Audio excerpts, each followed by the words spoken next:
अस्सलामुअलैकुम।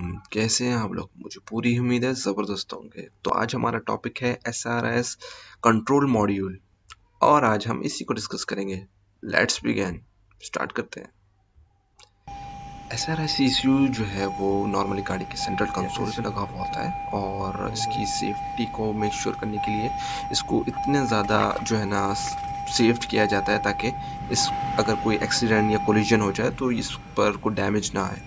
इसके अंदर जो इंफॉर्मेशन सेव हो रही होती है वो बहुत ज़्यादा रिलायबल होती है और उसको जो है ना बहुत सी चीज़ों में यूज़ भी किया जा सकता है। तो इसी वजह से इसको बहुत ज़्यादा सिक्योर किया जाता है और नॉर्मली सेंट्रल कंसोल पर दिया जाता है कि अगर इवन गाड़ी को आग भी लग जाए तो इसके बचने के चांसेस ज़्यादा से ज़्यादा हों। जैसे कि ब्लैक बॉक्स का कॉन्सेप्ट आपने जानते ही होंगे जो एयरक्राफ्ट्स में नॉर्मली होता है। कंस्ट्रक्शन देख लेते हैं इसकी।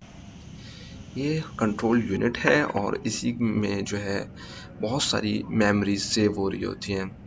SRS ECU का काम जैसे कि आप सब जानते हैं सप्लीमेंटल रिस्ट्रेन सिस्टम होता है। एयर बैग्स के जितने भी कंपोनेंट्स को डिप्लॉय करवाने में और जो भी होता है वो इसका ही काम होता है। और जैसे कि आप ये देख रहे हैं एक पन्नी टाइप चीज़ लगी हुई है इस पर ताकि मॉस्टर्स से जो बना हुआ पानी जो है वो उसके कपलर्स और कनेक्टर्स के अंदर ना जाए, जिसकी वजह से जो है इस पर एक प्रोटेक्शन टाइप चीज़ दी हुई है और यही प्रोटेक्शन जो है इसको जो है थोड़ा बहुत पानी से बचाती है क्योंकि ये बहुत सेंसिटिव कंपोनेंट है।